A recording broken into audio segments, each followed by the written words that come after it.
할렐루야. 오늘 주일 오전 예배 가운데 오신 우리 모든 성도님들을 진심으로 축복합니다. 하나님께서 우리들에게 필요한 은혜 부어주실 줄 믿습니다. 우리 성도 여러분, 코로나를 지나고 나서요, 사람들은요, 여기에 관심이 높아졌어요. 어디에 높아졌냐면 건강에 관심이 높아졌습니다. 그래서 여러분, 건기식이라고 일명 이렇게 줄여서 표현을 하는데, 건강기능식품을 줄여서 건기식이라고 하는데요, 이 건기식에 대한 관심도가요 상당히 높아졌어요. 그래서 건기식을 판매하는 회사의 매출이요, 코로나 이전과 코로나 이후는요 전혀 달라집니다. 매출이 2배, 3배 막 이렇게 해마다 건기식 시장은요 성장해요.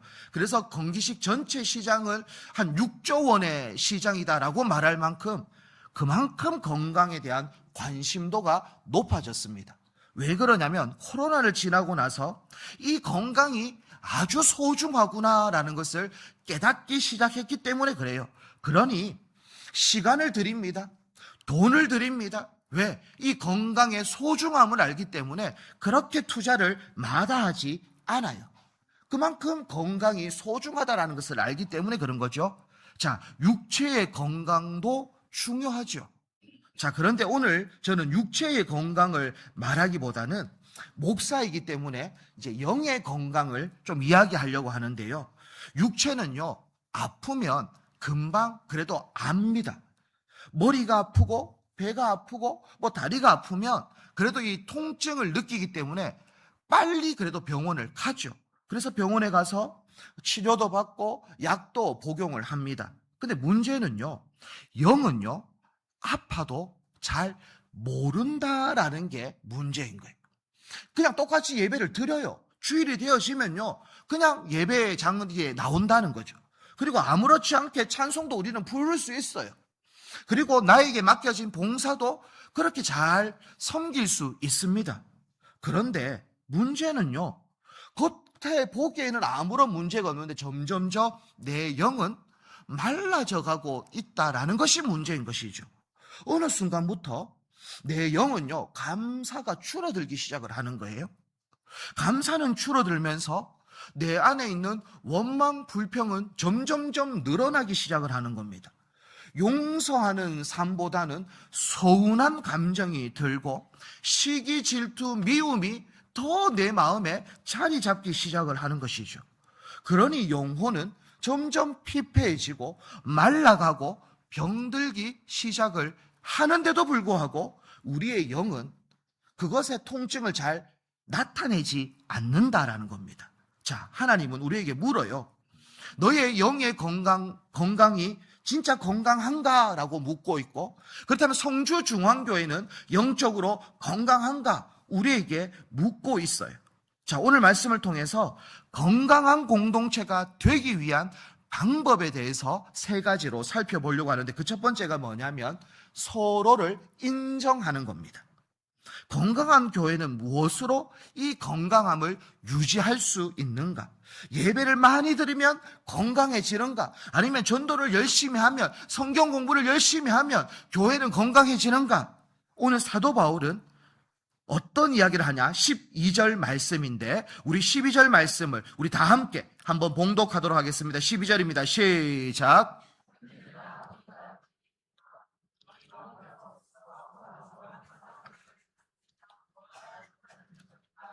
알며 아멘.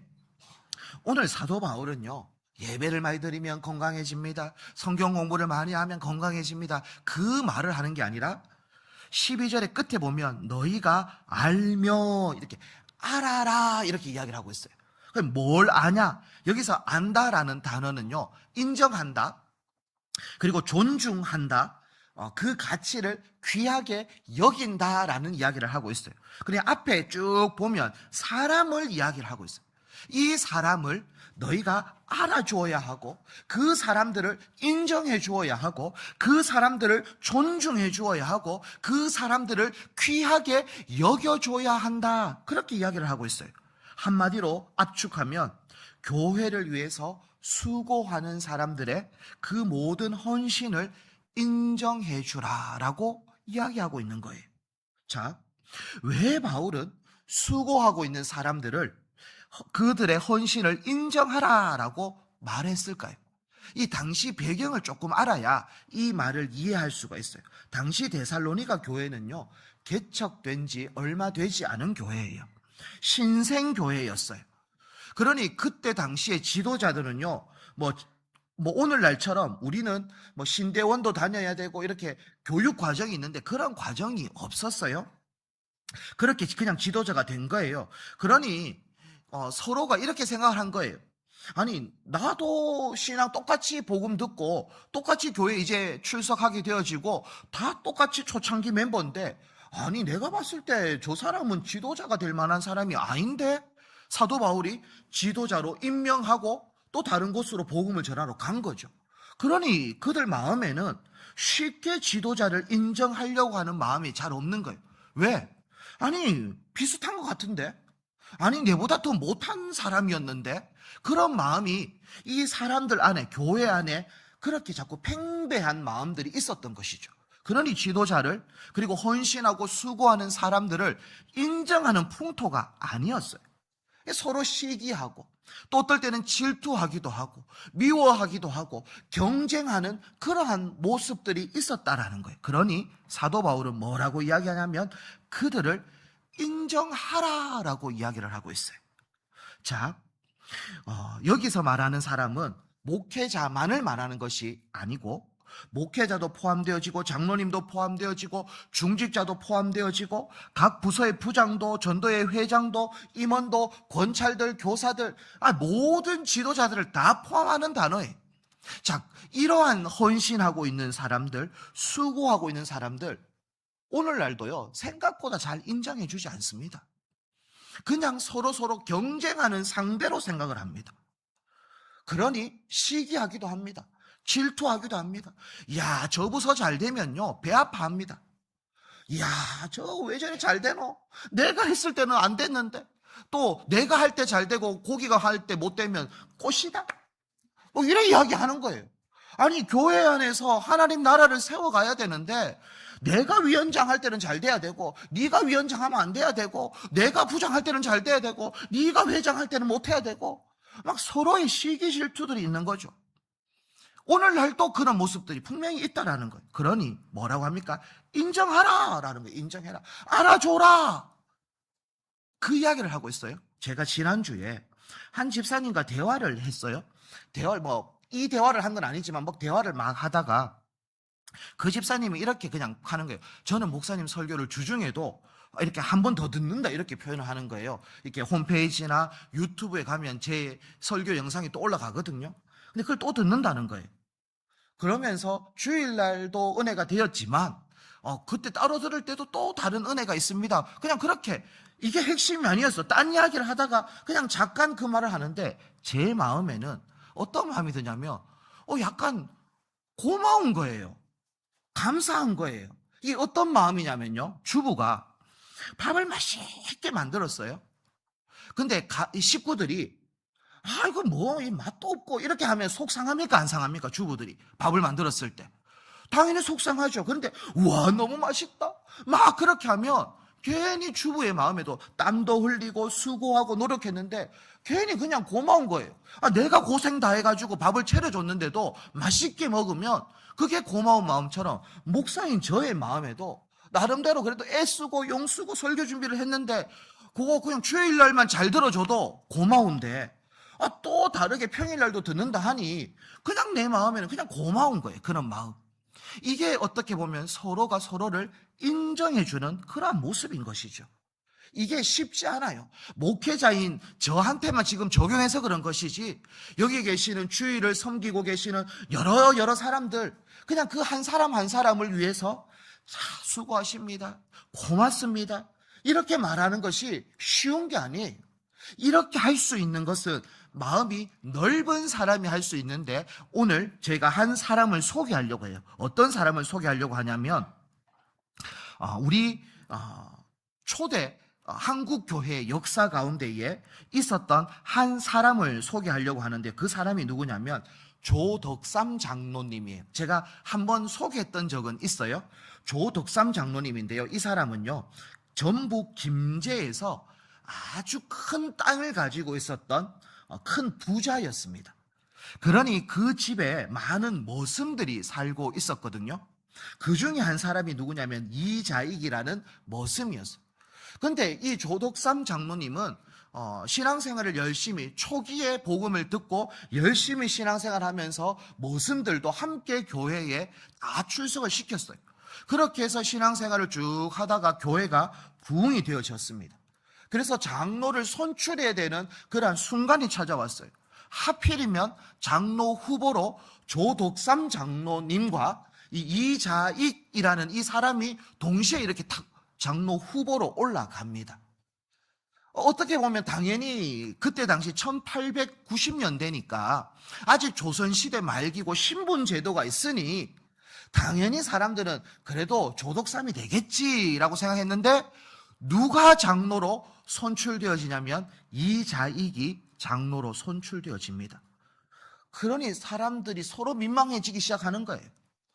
아니, 주인은 떨어지고 그 집에 종이 장로가 되어지니 이제 서로 난감해진 상황이 생겼어요. 그때 조덕삼 장로님은 이렇게 이야기를 합니다.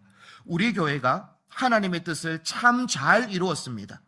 이자익 영수는 저보다 믿음이 더 훌륭합니다.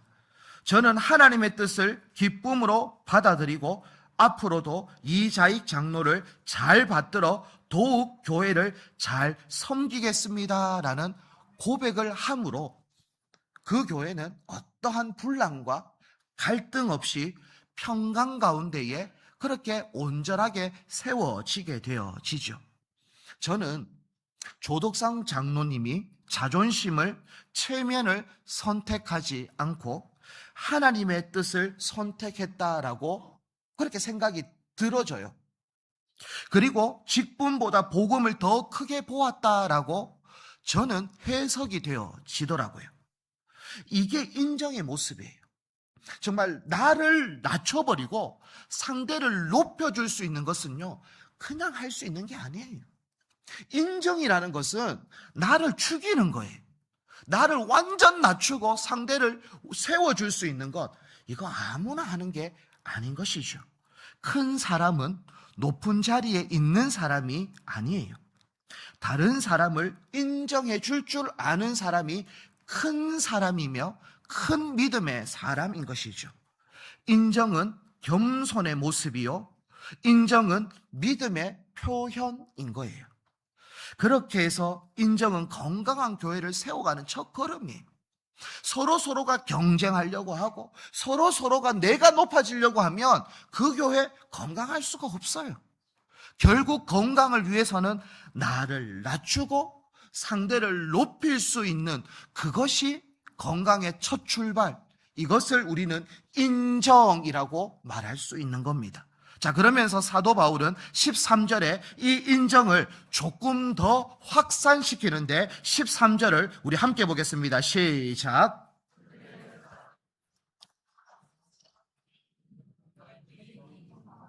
아멘. 지금 사도 바울은 인정이라는 이야기를 하면서 화목이라는 이야기까지 나아가요. 서로 인정하면요, 존중하게 되어집니다. 서로 존중하면요, 서로 사랑하게 되어집니다. 서로 사랑하면요, 서로 화목하게 되어지는 거예요. 그러니 인정이라는 이 첫 출발, 첫 단추를 매지 않으면 화목에까지 이를 수가 없는 거예요. 우리 성주중앙교회는 서로를 인정해 줄 수 있는 믿음의 교회가 되어지기를 축복합니다.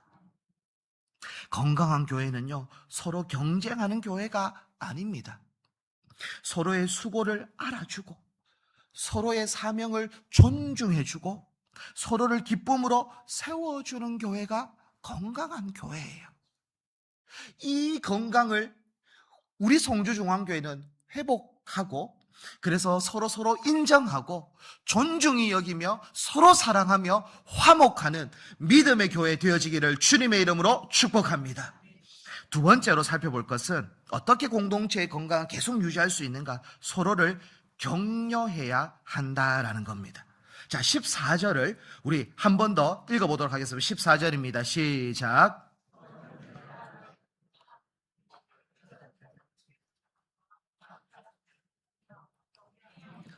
붙들어주며 모든 사람에게 오래 참으라. 아멘.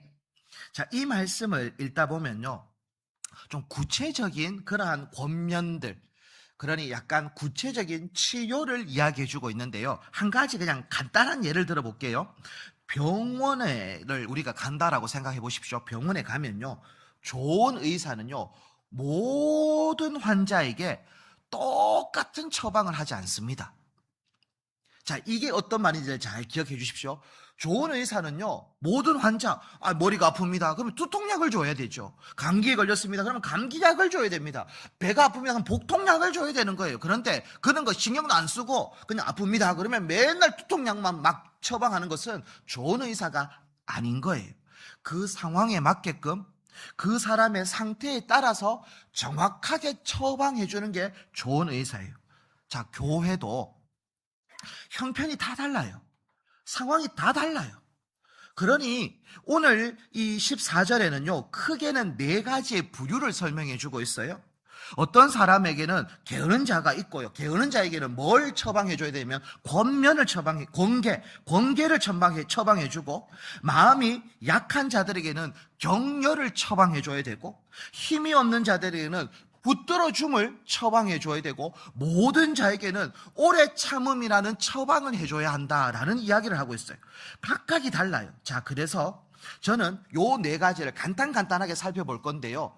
그러니 그냥 일방적으로 적용하는 게 아니라 요 형편에 맞는 사람에게는 이것을, 요 분류에게는 요것을, 요 이야기를 하고 있다는 것을 기억하시고 오늘 4가지의 분류를 설명할 건데, 먼저는 게으른 자입니다. 게으른 자. 게으른 자는요, 원어적으로 보면 대열을 이탈한 군인을 의미하는 거예요. 대열을 이탈한 군인. 이렇게 가야 돼요, 군인은. 이 길을 가야 되는데 이 대열을 이탈한 사람을 이 게으른 자라고 표현을 해요. 그러니 오늘날로 표현하면 이렇게 말할 수 있습니다. 예배에 멀어져 있는 사람이라고 표현할 수 있고, 사명의 자리에서 떠나버린 사람이라고 말할 수도 있고, 믿음이 식어버린 사람 일 수도 있어요. 자, 이런 사람들에게는 권계라고 표현합니다. 권계가 뭐냐면요, 타이르면서 주의를 주면서 막 경계를 시키는 그러한 모습이에요. 그러니 요거는 좀 강도가 좀 세요. 그러니 예를 들어서 우리 가운데에서 막 믿음으로 이탈해 버렸고, 즉 사명에서 막 저 멀리 떠나가 버린 사람들에게는 그래 언젠가는 돌아오겠지 이게 아니라, 와이 갑니까 집사님, 이 가면 안 됩니다 라고 좀 강한 어조로 이야기하는 것, 이게 권계예요. 우리가 자녀들이 그냥 비행 청소년이 되어진다고 하면 그래 언젠가는 돌아오겠지 그래 안 하죠. 정신 차리라 임마, 네 집 뭐하노, 막 이렇게 막 내 마음에 불타오르는 그 마음, 이게 권계인 거예요. 자, 이러한 부류에게는 권계의 모습을 나타내야 하고, 그리고 마음이 약한 사람은 또 다르죠. 이 마음이 약한 사람은 속으로 무너진 사람을 의미합니다. 겉으로는 그냥 아닌 척해요. 괜찮은 척합니다. 아무 이상 없는 척해요. 웃으면서 예배를 드려요. 그런데 집에 혼자 돌아가면 눈물을 흘려요. 사람들에게는 내 이 아픈 모습을 보여주지 않죠. 하지만 혼자는 막 눈물 흘리는 거죠. 그게 경제적인 어려움일 수도 있고, 자녀의 문제일 수도 있고, 건강의 문제일 수도 있어요. 이렇게 마음이 눈물 짓는, 이 마음이 연약한 사람들이 있단 말입니다. 그 사람들에게는 권계를 하면 안 돼요. 그 사람들에게는 격려를 하는 거예요. 격려. 그냥 따뜻한, 많은 말도 필요 없어요. 기도할게요. 그리고 진짜 그분을 위해서 기도해 주는 거예요. 그냥 그분은 그냥 따뜻하게 손을 한 번만 잡아주면 되는 거예요. 이게 마음이 약해진 사람들에게 하는 격려의 모습인 거죠. 그러니까 권계가 필요할 때는 권계를 해야 하지만 격려가 필요할 때는 격려를 해야 되는 거예요. 자, 그러면서 또 바울은 세 번째 부류를 설명해 줘요. 힘이 없는 자를 붙들어 주라라고 이야기합니다. 이제 힘이 없는 자예요. 힘이 없는 자. 그러니 힘이 없는 사람은 옆에 가서 부축을 해줘야 된다라고 이야기하는데, 이것을 잘 표현해 준 성경이 있는데 갈라디아서 6장 2절 말씀인데 제가 한번 읽어드릴게요. 너희가 짐을 서로 지라 그리하여 그리스도의 법을 성취하라라고 이야기합니다. 자, 이 힘이 없어졌어요. 너무 힘이 없는 거예요. 그러니까 지쳐 있는 거예요. 그 사람에게는 권계하면 안 돼요. 너 지금 정신 못 차리고 있노? 이렇게 말하는 게 아니라 그냥 옆에서 붙잡아 주는 거예요. 짐을 져주는 거예요. 이거는 딱 군인들이 행군할 때요, 어떤 우리 동료가 다리를 다쳤어요. 그러면 옆에서 군장을 대신 매주는 거예요. 그리고 어떤 사람은 그 옆에 있는 다리 다친 사람을 부축해 주는 거예요. 그래서 그 행군을 끝까지 완주할 수 있도록 도와주는 모습이 힘 없는 자 옆에 붙들어주는 모습인 것이죠. 이게 교회가 필요한 모습이에요. 힘 없는 자를 막 권계합니다. 정죄합니다. 이거밖에 뭐 하나?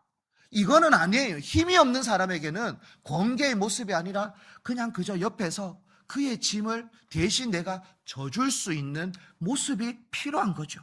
자, 그러면서 마지막으로 사도 바울은 이렇게 표현합니다. 모든 사람에게 오래 참으라 라고 표현을 해요. 자, 좋은 교회는요, 좋은 사람들이 모인 교회가 아니에요. 좋은 교회는 좋은 사람들이 모인 교회가 아니라 오래 참는 사람들이 많이 모인 교회가 좋은 교회입니다. 좋은 교회가 오래 잘 참는 사람들이 많으면 많을수록 그 교회는 좋은 교회예요. 왜 그러냐? 교회는 완전한 사람들이 모인 곳이 아니에요. 저는 이렇게 표현을 합니다. 고슴도치와 같다라고 표현을 해요. 다 우리는요, 가시들이 다 있어요. 그러니 찌르기도 하고 찔리기도 해요. 이게 죄성을 가진 존재예요. 그러니 교회는요, 은혜 받은 사람들이 모이는 곳이고 은혜가 필요한 자들이 모이는 곳이에요. 그러니 당연히 부족하고 연약한 사람들이 모여있기 때문에, 그러니 어떤 모습들이 있겠어요? 갈등이 있을 수 있죠. 그래서 오래 참는 거예요. 왜? 나를 하나님께서도 오래 참아주셨거든요. 그러니 우리도 그 사람을 바라보면서 오래 참아줄 수 있는 삶을 살아갈 때 그 교회는 건강한 교회, 그리고 하나님 보시기에 기쁨의 교회가 되어지는 겁니다. 저는 우리 모든 믿음의 권속들이 정말 옆에서 어떨 때는 권계할 수 있고 격려할 수 있고 어떨 때는 붙들어 줄 수 있고 어떨 때는 오래 참아줄 수 있는, 그래서 그 한 사람 한 사람 한 사람에 맞게끔 행동할 수 있는, 그래서 우리 성주중앙교회는 믿음의 교회, 건강한 교회로 우뚝 세워지기를 주님의 이름으로 축복합니다. 그리고 마지막으로 우리가 살펴볼 것은 서로를 용서해야 건강한 교회가 되어지는 거예요. 교회는요, 사람이 모인 공동체입니다.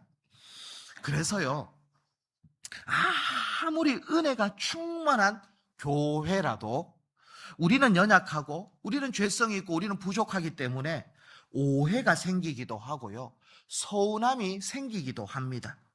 세상에서 상처받아서 위로받으려고 교회에 왔는데요, 어떨 때는 교회 안에서 더 큰 상처를 받을 때가 있다라는 것이죠.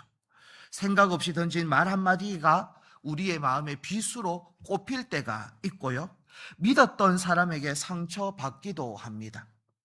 열심히 섬겼는데 인정받지도 못할 뿐만 아니라 시기, 질투, 무시를 경험할 때도 있어요. 그러니 신앙생활에서 가장 어려운 순간은요, 열심히 봉사하다가 상처받을 때가 가장 위기의 순간입니다.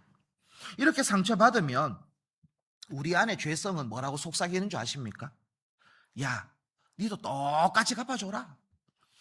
예수님은 오른쪽 뺨을 맞으면 왼쪽 뺨을 돌려대라고 말했는데 택도 없는 소리 하지 마라. 오른쪽 뺨을 맞으면 바로 쌍으로 때려보라. 이런 마음이 내 안에 막 올라와요. 이게 우리 안에 있는 죄성이거든요. 자, 그런데 이 사도 바울은 뭐라고 이야기하냐면 15절 말씀을 한번 우리 다 함께 한번 마지막으로 한번 읽어보겠습니다. 15절입니다. 시작. 악을 악으로 갚지 말게 하고 서로 대하든지 모든 사람을 대하든지 항상 선을 따르라. 아멘. 지금 사도 바울은 갚지 말라 이렇게 표현합니다. 갚지 말라. 이 갚지 말라라는 말은 뭐냐면요, 보통 우리는 받은 만큼 계산해서 돌려줍니다. 이게 갚는다라는 말이 그런 의미인 것이죠. 내가 이걸 받았기 때문에 이걸 잘 계산해서 돌려주는 거예요. 그러니 내가 받은 상처, 내가 받은 무시, 내가 받은 그 악함, 요거를 그대로 갚아주고 싶은 마음이 우리들에게는 다 있다라는 거예요. 그러니 그것을 갚지 말고 이렇게 표현을 하고 있어요. 자, 우리는요, 너무 계산을 잘해요. 우리 안에는 계산기가 있는 것 같아요. 어떤 계산이요? 친절도 계산을 합니다. 사랑도 계산을 합니다. 헌신도 계산을 합니다. 그런데 심지어 상처도 계산을 합니다. 그래서 내가 이만큼 받았으니 너도 그만큼 갚아주리라. 그런데 사도 바울은 그렇게 말하지 않아요. 갚지 말라라고 하는 거예요. 왜 사도 바울은 갚지 말라라고 하고, 그리고 이게 진짜 악을 악으로 갚지 않고 진짜 선으로 살 수 있냐라는 거예요. 근데 불가능하죠. 성도 여러분, 악을 악으로 갚지 않고 선으로 갚으면서 살아가는 게 가능할 것 같습니까? 불가능하죠. 우리의 힘과 우리의 능력으로는 불가능해요. 자, 그런데 십자가를 바라보면 조금 희망은 생깁니다. 자, 이 세상에서 가장 큰 악을 당하신 분이 누구냐면 예수님이에요. 예수님은 죄가 없으셔요. 그런데요, 사람들은 예수님을 거짓 고발합니다. 그리고 조롱합니다. 침을 뱉고 모욕을 줍니다. 그리고 채찍질을 가합니다. 그리고 십자가를 사형 선고를 언도합니다. 십자가를 지고 결국 그 십자가에서 못 박혀 죽으시죠. 그런데 예수님 그 십자가에서 죽으시면서 뭐라고 표현하고 있냐면, 누가복음에 보시면 이렇게 표현합니다. 아버지, 저들을 사하여 주옵소서. 자기들이 하는 것을 알지 못함이니이다 라고 말하고 있어요. 저들을 사하여 주시옵소서라고 표현해요. 예수님 힘이 있어요. 예수님 오른쪽 뺨 맞으면 그 사람은 뼈도 못 추리게 만들 수 있는 힘이 있단 말입니다. 복수할 수 있는 능력도 있어요. 그런데 사하여 달라라고 이야기해요. 십자가는 악을 선으로 이긴 사건이 십자가입니다. 십자가는 미움을 사랑으로 덮으신 사건이 십자가인 겁니다. 십자가는 심판을 용서로 바꾼 사건이 십자가인 겁니다. 그 십자가가 내 안에 찾아온 거예요. 내 안에 복음이 들어와 있어요. 그 예수가 내 안에 있단 말입니다. 그러니 내 안에 이 상처를 계속 바라보면 덧 나는 거예요. 하지만 내 안에 십자가를 바라보면 그나마 조금씩 내 안에 평강이 찾아와요. 그 십자가를 계속 바라보면 내 안에 샘솟는 사랑이 찾아온다라는 거예요.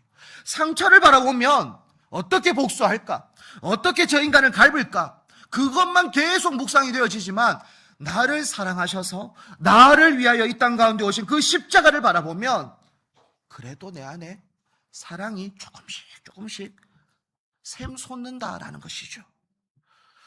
용서는요, 특별히 나를 위해서 하나님은 용서하라고 이야기를 합니다. 왜 그러냐면 미움을 품고 악을 품고 살아가 보십시오. 누가 제일 괴로울까요? 내가 제일 괴로워요. 왜냐하면 내 안에 늘 악밖에 없어요. 그것을 그냥 쉽게 표현하면 독이에요, 독. 그러니까 저 인간만 보면 믿고 저 인간만 보면 악에 바치면 그냥 내 안에는 늘 미움의 독이 계속 퍼지는 것과 똑같은 거예요. 그러니 오늘 사도 바울은 용서해라 라고 말하는 이유가 뭐냐면, 독 품고 살지 마라. 너만 괴롭다, 너만 힘들다. 저 인간은 하나님이 알아서 하실 터이니 더 이상 너는 악을 악으로 갚으려고 하지 말고 십자가만 바라보며 그냥 한 걸음 한 걸음 걸어가라 라고 그렇게 이야기하는 거예요. 저는 여기에 계시는 분들 상처 없는 분들이 왜 없겠습니까? 다 상처가 있죠. 저 인간 때문에, 저 사람 때문에 왜 없겠어요? 고슴도치인데.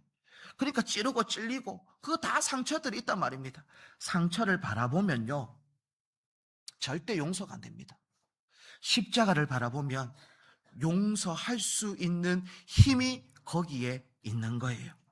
성도 여러분, 의학에서 건강한 몸을요, 이렇게 표현해요. 의학에서는 건강한 몸은 바이러스가 전혀 들어오지 않는 몸이 아니라 바이러스가 들어왔을 때 이 바이러스를 이길 수 있는 면역력이 강한 몸이 건강한 몸이다, 이렇게 표현을 해요. 자, 교회도 갈등이 전혀 없는 교회는, 건강한 교회, 갈등이 전혀 없을 수가 없어요. 상처가 없을 수가 없어요. 갈등은 있을 수 있어요. 하지만 중요한 것은 상처가 더 강한가 아니면 복음이 더 강한가인 거예요. 건강한 교회는 상처 없는 교회가 건강한 교회가 아니라 이 상처에 몰두해 있는 교회인가 아니면 복음에 몰두해 있는 교회인가, 이 차이가 건강을 구별하는 거예요. 우리 안에 영적 면역력은 상처를 보라고 이야기하는 것이 아니라 십자가를 계속 바라보라고 이야기하는 거예요. 그래서 건강한 교회는 상처보다 복음이 더 강한 교회가 건강한 교회예요. 미움이 들어와도 사랑으로 이겨내는 교회가 건강한 교회예요. 원망이 들어와도 용서로 녹여내는 교회가 건강한 교회예요. 악이 밀려와도 끝내 선으로 승리하는 교회가 건강한 교회예요. 저는 우리 송주중앙교회는 완벽한 교회는 될 수 없어요. 어떻게 완벽한 교회가 되겠습니까? 하지만 복음이 상처보다 강한 교회는 될 수 있다라고 믿습니다. 그리고 미움보다 용서가 더 큰 교회가 송주중앙교회가 되어질 수 있다라고 저는 믿습니다. 그리고 또 계산보다 은혜가 앞서는 교회가 송주중앙교회가 되어질 줄 믿어요.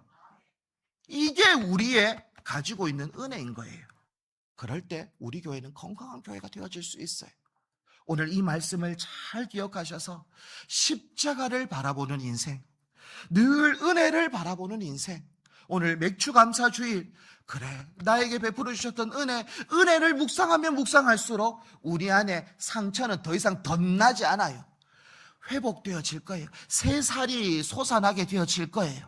그러므로 우리 모든 한 분 한 분 이번 한 주간 십자가를 바라보는 믿음의 권속들이 다 되어지기를 주님의 이름으로 축복합니다.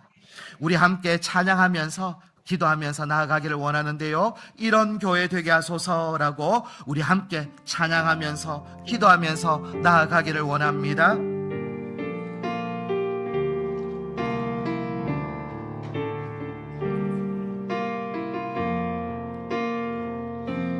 진정한 예배가 숨쉬는 교회, 주님이 주인 되시는 교회, 믿음의 기도가 쌓이는 교회, 최고의 찬양을 드리는 교회, 말씀이 살아 움직이는 교회, 성도의 사랑이 넘치는 교회, 섬김과 헌신이 기쁨이 되어 열매 맺는 아름다운 교회,